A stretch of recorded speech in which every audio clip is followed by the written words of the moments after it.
This is David Luzzi. I'm the Senior Vice Provost for Research and Vice President of the Innovation Campus at Northeastern University. I'm delighted to be here today with Undersecretary of Commerce and NIST Director, Dr. Walter Copan, to have a great chat. I hope it's been a great 6G symposium for everybody.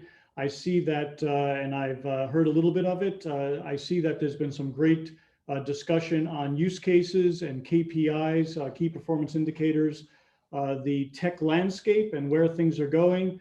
Some very interesting stuff on terahertz and the opportunities in the terahertz part of the spectrum. And then of course, nothing is worth doing these days if you don't cover how AI and ML is going to revolutionize whatever you do, including 6G. So with that, I I'm coming to you from our innovation campus. We're in Zoom mode here. And at the Innovation Campus, we have some very interesting capabilities. The world's largest emulator for RF spectrum, Coliseum, is here on the campus. So those of you who want to get access to the world's most powerful supercomputer for the study of RF spectrum. And then we have an experimental facility here, large anechoic Faraday cage with lots of capabilities for relevant experimental studies. So please get in touch with us if you'd like to explore those opportunities. Okay, without further ado, I'm going to introduce Dr. Walt Copan. He was confirmed by Congress as Undersecretary of Commerce for Standards and Technology and the National Institute of Standards and Technology Director on October 5th, 2017. Dr. Copan formerly served as President and CEO of the IP Engineering Group Corporation, providing services in intellectual property, strategy, and innovation. He was founding CEO and chairman of Impact Engineered Wood Corporation, an advanced materials technology company, and founding board member of Rocky Mountain Innovation Partners, fostering entrepreneurship in the Rocky Mountain West. From 2010 to 2013, Dr. Copan served as managing director of technology commercialization and partnerships at the Department of Energy's Brookhaven National Laboratory. From 2005 to 2010, Dr. Copan was Executive Vice President and Chief Technology Officer at Clean Diesel Technologies Incorporated.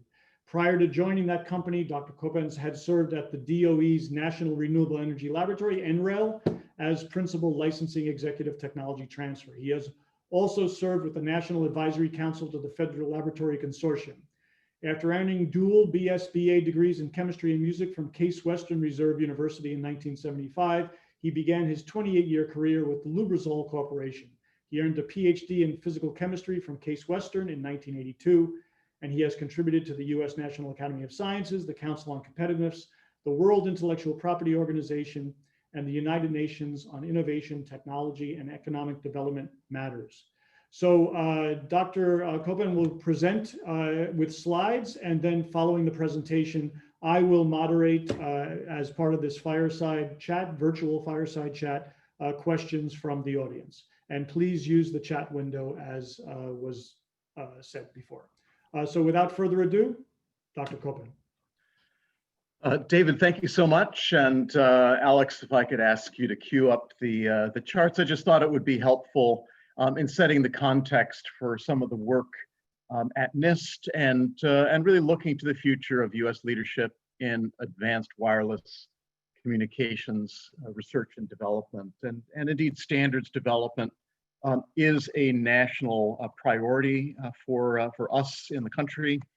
You had heard earlier on from my colleague Ajit Pai about some of the broader USG engagements. And next chart, please, Alex. Just some context around the NIST mission. Our focus is really on American innovation and to advance industrial competitiveness in the nation. We are the National Metrology Institute of the US. So we take measurements and uncertainty very seriously, and that includes our work on 5G and beyond. And so we're thrilled at the engagement that we've had with the academic, with the industrial, and with the entire federal community in this journey to the future of communications technologies, advanced wireless beyond 5G.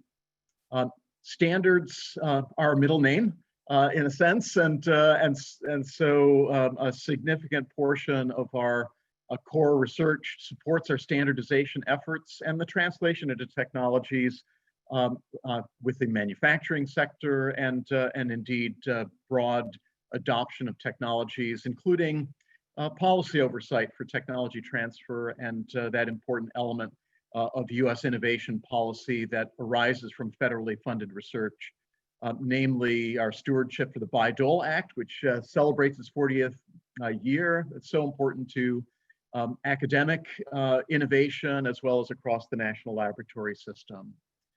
Next chart, please. So as we look at our priorities for impact in the future, they map well to the national priorities, and we work closely with the Office of Science and Technology Policy, considering the roadmap and the likely economic impacts of technologies for the future. And right at the top of the list is advanced communication technology and standards for 5G and beyond. Certainly more broadly, standards leadership and engagement, our role in coordinating the federal sector and partnering with the private sector-led process in the US. Looking to the future, not only of advanced manufacturing, but so much of what we've seen in the COVID era has demonstrated tremendous opportunities to enhance supply chain integrity and resilience. Cybersecurity and privacy has been a major part of our portfolio, and there's a huge overlay of this work as we look to advanced communications technologies and also the opportunities and the challenges of zero trust architecture in our networks. And then lastly, looking broadly at the industries of the future and US competitiveness, also from the perspective of creating the greatest return from federal investment in science and technology and removing barriers to American industry in partnering with the federal system, federal laboratories, and also with the academic sector. Next chart. A little bit of a deeper dive for us now at looking at our efforts and our collaborations in advanced communications technologies. NIST serves as a lead for the US government in both fundamental and applied research. Its translation into standards and then the leadership of the coordination effort in standardization. We're thrilled at where we are now with 5G being, at least from a standards landscape, largely in place. And it's an appropriate time for us to have this conversation about 6G. Truly, there's tremendous effort and alignment between the federal sector, the private sector, looking to the future and looking to the opportunities for the United States, including our supply chain. The availability of capabilities for testing and test beds, and we enjoy a close relationship also with Northeastern, and thank you, David, for being our host for the program and also for the great partnerships that we enjoy with you and your research collaborators there.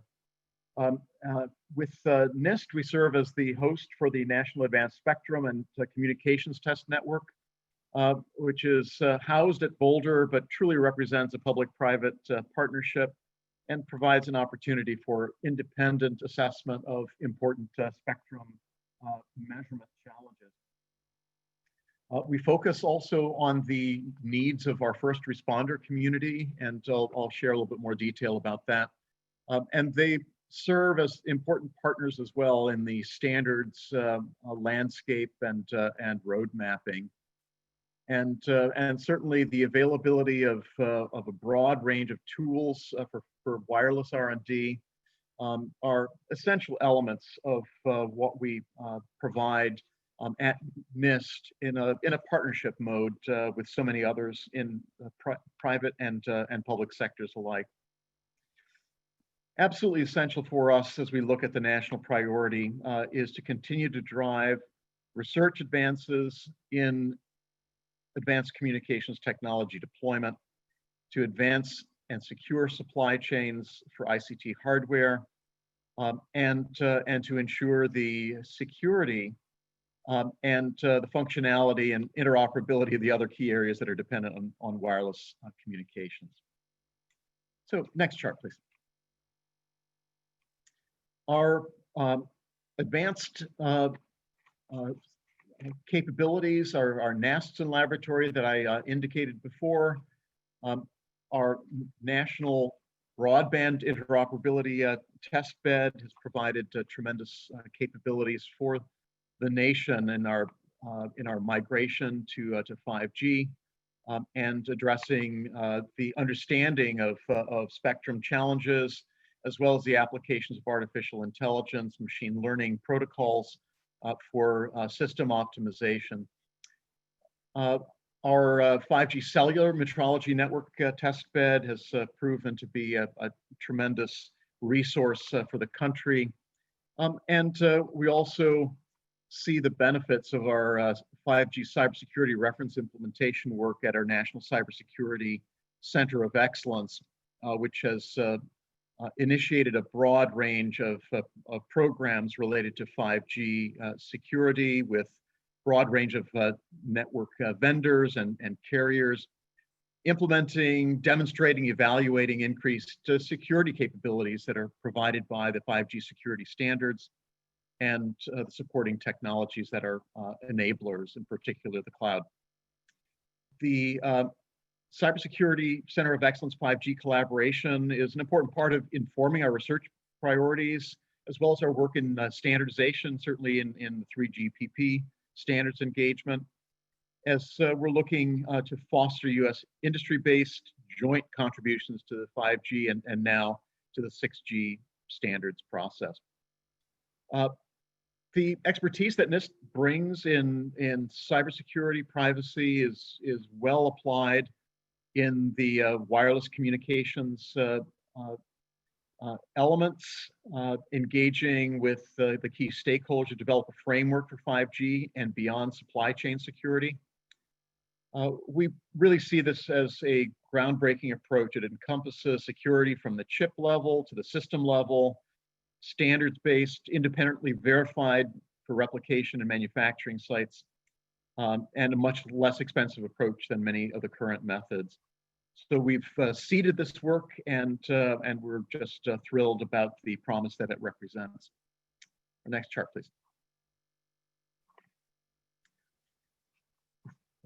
I mentioned AI before as an important element, and part of our efforts are to provide our metrology focus to assess the performance of AI systems effectiveness in spectrum sharing and also in the testing environments.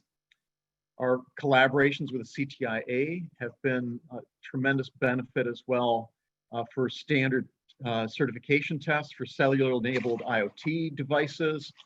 And obviously we're in the era of the Internet of Everything, right? From the manufacturing floor, autonomous vehicles and all the rest, and the integral use of trustworthy AI is an essential element for us for the future, and certainly bringing together industry partnerships of all kinds are essential to ensure that the research is informed, relevant, and ultimately usable. Next chart, please. Our work at NASTN, which I mentioned at the outset, our National Advanced Spectrum and Communications Test Network, brings together key players from the government, and we're thrilled to have a very strong interagency partnership that's focused on the needs of the future. We've carried out there an important series of spectrum sharing projects, providing data to support the CBRS and 4G LTE assessments. Certainly, this type of data is important not only for future spectrum allocation decision, but to look at the relative value in spectrum auctions. And certainly NIST has been a beneficiary with our public safety communications research as a result of those spectrum auction funds to truly advance the research to support our first responder community. And so I'm delighted at the public-private partnerships that are represented here in all of these efforts. Certainly, NASTA and charter members, Department of Defense, NASA, NOAA, the National Science Foundation, NTIA are close collaborators together with academia and commercial carriers through our coordinated carrier test program with CTIA as well. And so it's truly an important time for us to have the kind of data that's necessary to support intelligent policy decisions, as well as intelligent commercial decisions, deployments, and coexistence factors. Next chart, please. It's an all-of-government effort. You heard this from Ajit Pai yesterday. Certainly from the NIST side, as we look at the national strategy to secure 5G, it involves close working relationships with the White House standards coordination committee efforts of the 5G PCC, the development of the R&D plan for strategy implementation and working with federal partners, including across the Department of Commerce. Certainly NTIA is a close partner in these efforts as well. It's part of also looking at all of our international engagement strategy, and as we've seen with 5G, so much focus has been brought to the importance of the combined US competitive position. How do we organize in our standards engagements? How do we align public and private interests in preparations? And there are many equities represented across the federal sector, and so it's important for us to have them properly engaged and to have the opportunity to align with regard to negotiating interests. In the U.S. public sector process, it's private sector led, and so we genuinely look to the engagement with our industry partners in the many fora for global standards, and some of them are listed here. Our Cybersecurity Center of Excellence has been an important toolkit. I've mentioned some of the efforts there, and certainly we see that federally funded research and development center to create tremendous value as we look to the security challenges of 6G. And then lastly, looking at the efforts in coordinating with industry, the outreach on standards with the various parts of the U.S. government, and certainly with the Chamber and the Information Technology Industry Council, TIA, and many others. It's an exciting time. It's a landscape where I believe we've learned a lot of lessons from 5G deployments. Some of the challenges that we've seen in and still open questions regarding security and supply chain integrity, and we are truly looking forward to our integrated efforts to the future of 6G. Next chart, please. I mentioned the first responder programs. We've extensively used prize challenges. It's a very effective way of getting great ideas evaluated on the table and then ultimately commercialized. The first responder community has been an important part of defining the needs and challenges. One of our key customers, of course, is FirstNet, the First Responder Network Authority. And so we work closely with them in the development of the research agenda and the evaluation of the products of the various research efforts, including those coming from intramural research, our grants and prize challenges. And I list at the bottom some of the focus areas for first responders as we look to the future application of 5G base to deliver these services. Next chart, please. So cybersecurity has been mentioned as a key element. with our Cybersecurity Center of Excellence and our program and preparing a secure evolution to 5G. As NIST always does, we engage closely with a community of experts in the development of our plans, roadmaps, and work products. That includes also our special publication for wireless communication security 800-187. And the work goes on. It's really exciting to see where advanced communications is taking us with 5G. And now as we look beyond that, and certainly the work with Addison 3GPP is an important contribution from the United States. Next chart. The public-private partnerships that I mentioned early on are an important element of how we get the job done, and certainly the 5G millimeter wave channel model alliance is no exception. Many of the leading organizations in industry, government, and academia participate. It's an important toolkit building effort on communications measurements, helping to advance wireless R&D, and to support industry testing and evaluation, ultimately in support of deployment both in the laboratory and in the field. Looking at the future of terahertz-based systems from our millimeter wave base, new measurement technologies have been announced by NIST, fully traceable for the assessment of the performance and optimization of advanced antenna systems, traceable to the International System of Units. And we're thrilled to provide that level of accuracy and traceability to the community for the future. Next chart, please. And so with that, let me just wrap up my comments to say I'm looking forward, David, to our conversation, to address perhaps some of the questions that our audience have. And I hope that I provided you with at least a high-level awareness of the NIST mission, our goals with regard to advanced communications in 6G, and the model of partnership in the broad range of approaches that we utilize to accomplish goals for the benefit of the nation. Thanks. Well, thank you so much. That was great. And as we allow people to type in their questions, let me start off with one question that is maybe a challenging question.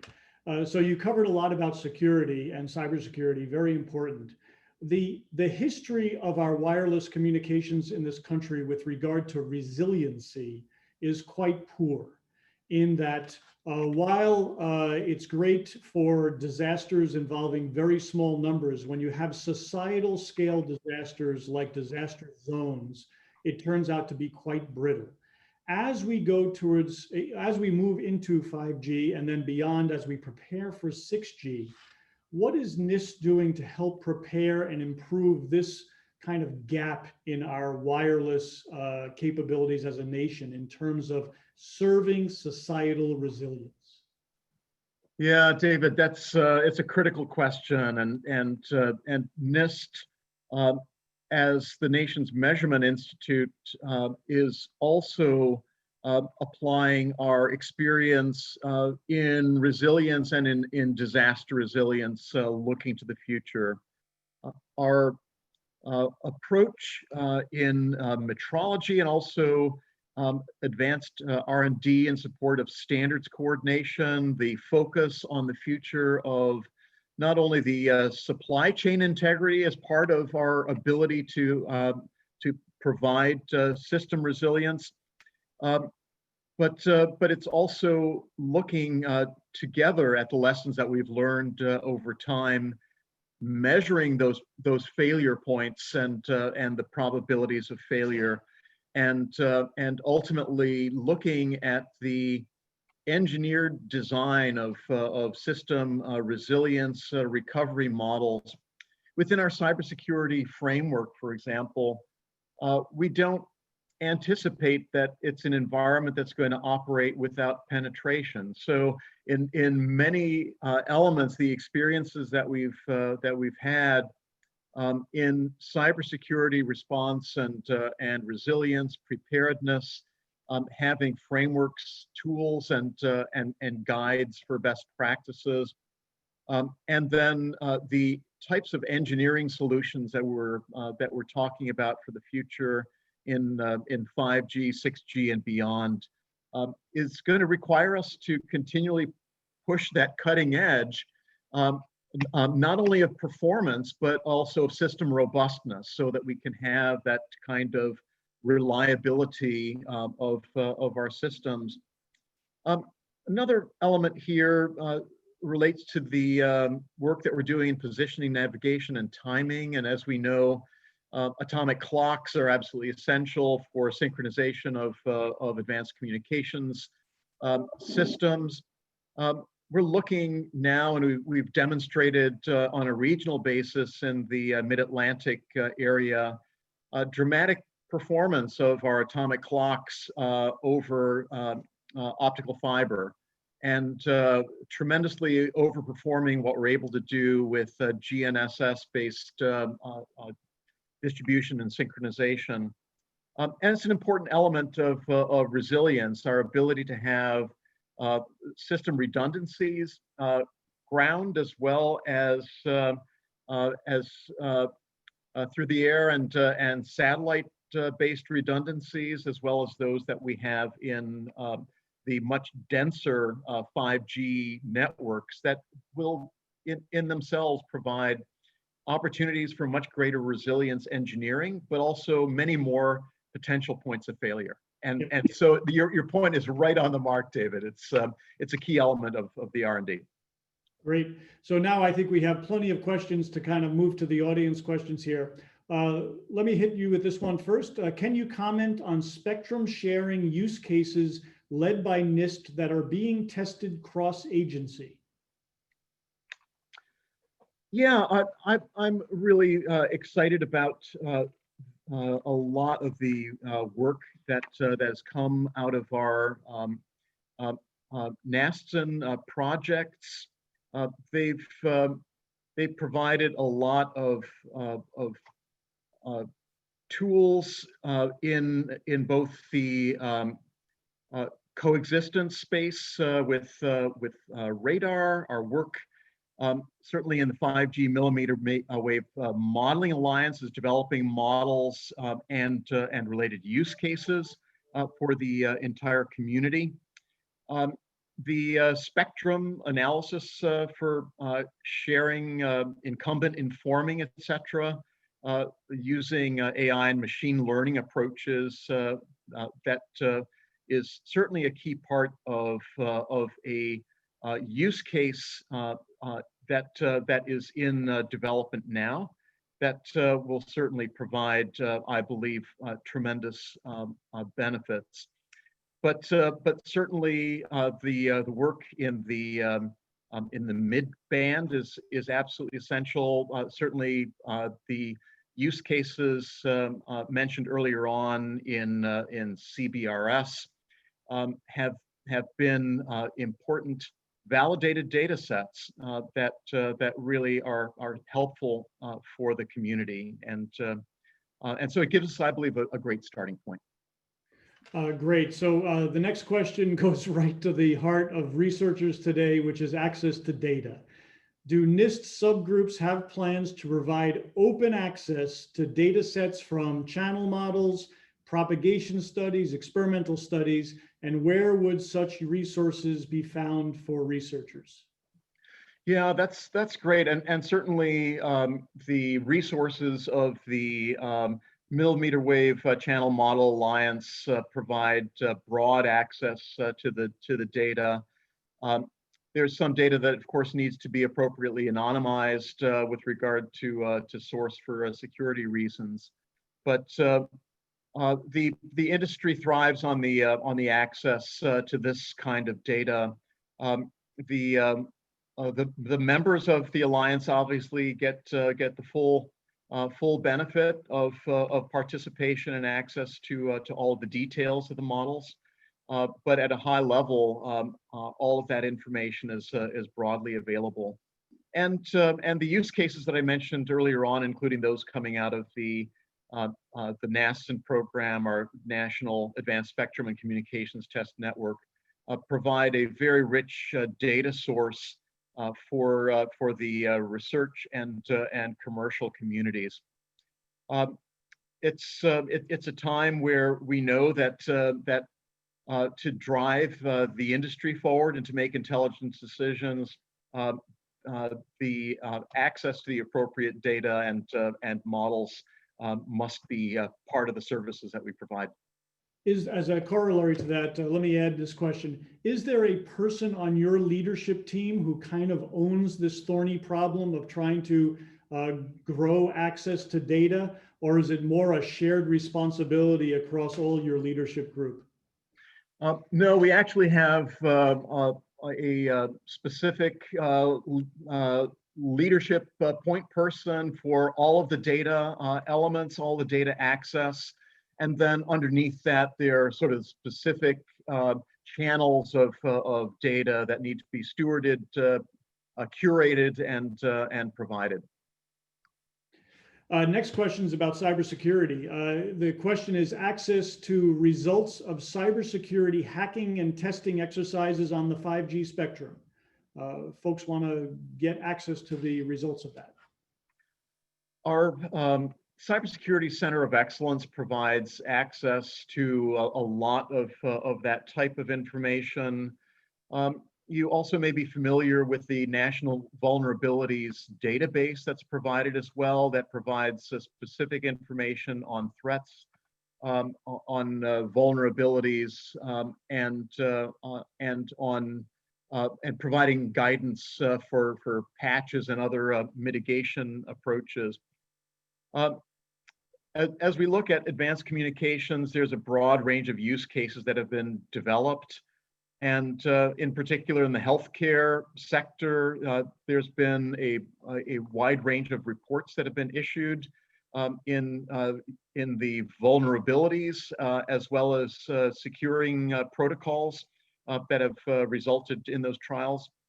As I mentioned in the context of data access, NIST has very trusted relationships with the industry leaders, and in many cases, we share with them some important information about the vulnerabilities that we discover as they are in perhaps a new network operating mode, and with new vulnerability vectors that may not have previously been encountered in their deployment and development work.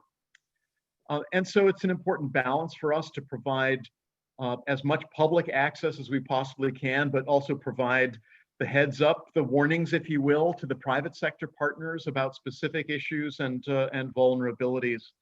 But again, these are often real-time types of communications challenges, and to make sure that the community is broadly advised. We recognize that in many cases, we're taking into account the fact that we're advising the bad guys at the same time with regard to vulnerabilities that are available for exploitation. And so this is something that is worked on closely with the private sector as well, to make sure that they are actually advancing the kind of patches and security needs. Lastly, I would say, as we look at the future of advanced communications, certainly all the applications of IoT, Internet of Everything, as we're looking at this sort of ubiquitous connectivity and many, in some cases, relatively small sensor-based systems and actuators that become part of a much broader network, creating greater opportunities for vulnerability and exploitation. And so they're advancing our work in lightweight cryptography. It's a very important program providing multiple layers of protection within networks and across networks. You may be familiar with our work also in post-quantum cryptography. We have completed our third round of down selection there, anticipating not only full-blown quantum computers within the next decade plus, but actually the deployment of hybrid devices, hybrid quantum processors with high-performance computers that are increasingly capable. And so looking at these sort of multiple layers of approaches of risk management, of resilience, and even in this era of broad telework, NIST has come out with a broad range of cybersecurity guidance documents, including on video platforms such as we're using today, and looking at the appropriate deployment of end-to-end encryption, and so it's a dynamic situation. Best practices are evolving, new use cases are being developed, and as rapidly as we can with the highest quality possible that NIST is known for, we're making those use cases available to the community together with best practice guides and security catalogs as well, including the latest version of NIST Special Publication 800-53. It's the 5th version of that, which is now a real-time updating resource for the community of cybersecurity and privacy practice. Great. In the interest of time, I'm going to kind of bundle a little bit here. There's a question that's, I know, not too provocative. U.S. research and industrial ecosystem arguably had a slow start in 5G. What is your take on how government, industry, and academia can create coalitions for 6G, or perhaps just get more off the dime on 6G? How do we create the right incentives? How do we share information? And then to bring in another question, how can industry get involved, influence, and or follow the R&D plan and strategy for 5G and on into 6G? Yeah, it's an outstanding bundled question, David, and thank you so much for our audience participants for that. As you know, there are efforts on the 5G deployment roadmap that government is working on in a very open and transparent way, and I believe that also highlights some of the lessons learned from 5G. We've seen some of the perhaps balances of the United States private sector-led process with regard to standardization, and as we look to the future of 6G, many of those lessons learned by the U.S. community have certainly been taken to heart. We've seen important initiatives from the industry, from standards development organizations. ADIS has announced the development of a new 6G alliance, and we anticipate that to be a strong public-private opportunity for engagement as well. NIST has formally expressed its interest in supporting that effort and participating from the very beginning.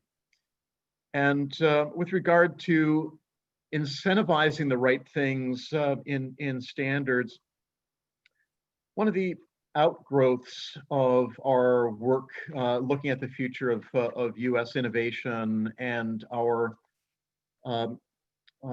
return on investment green paper, as it's been called, it brings with it a series of legislative and policy changes and change opportunities for the country, including a redefinition of our R&D tax credit to actually incentivize the work by the private sector in standardization, to incentivize the work by the private sector in collaborative research with academia and with the federal laboratory system.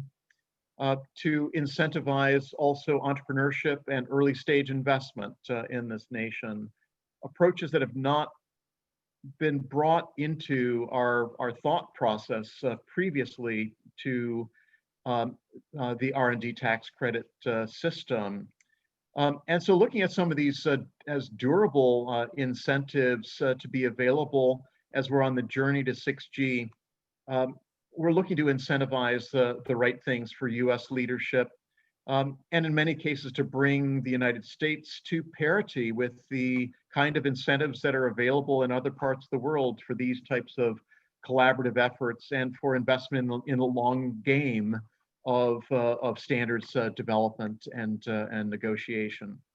So I'm excited about the roadmap that we see emerging here for 6G. We've heard very clearly in Congress a desire to move on from the lessons learned in 5G, and also to understand that there are a series of national security implications of how our supply chain builds out. We've seen this certainly in the participation by players from around the world in supply chain, and it's certainly driven not only a review of how we consider advanced communications infrastructure deployment, but also how do we validate performance, and in some cases, how do we drive to zero trust architecture to ensure that that the right kind of deployment is ultimately going to be seen as we are on the road to 6G. Great. So we're down to the last 2 minutes or under a little bit, so just try to get a few more in. Is NIST involved in 4G, 5G standards for urban air mobility? Yes, absolutely. We have a very active program in that regard, and certainly standards for, in particular, unmanned aerial vehicles of all types within urban envelopes. And so we're anticipating an intergovernmental collaboration there as those standards are further advanced, and as we work with organizations like the FAA on their ultimate deployment. Great, and maybe just time for you to take a flyer at when you think quantum computing is going to reach wireless standards. You know, I think that the best view right now is that it's going to be on the order of 12 to 15 years. I mentioned the fact that we're in a space right now where we have interim steps toward full quantum computing. We're seeing quantum processors with some quite exciting performance. There's a long way to go. There's a lot of new architectures and materials that are being explored for quantum, but we need to be quantum ready. And so it's a race against the clock, if you will, because it's an international community that's really looking at the tremendous opportunities provided by the post-quantum world. Having started my career in fusion energy, which was 20 years in the future in the 1970s, I think we have a better chance here of realizing your prediction. So with that, I think we have to bring it to a close. Dr. Copan, this was a pleasure. Walt, it was an absolute pleasure. Look forward to hosting you at Northeastern when we can actually get around and see each other in the future. But I want to thank you for doing this. And as we close here, you'll have to imagine thunderous applause from several hundred people around the world who are listening to you for this Zoom conference. Thank you so much. Thank you so much, David. Thank you all.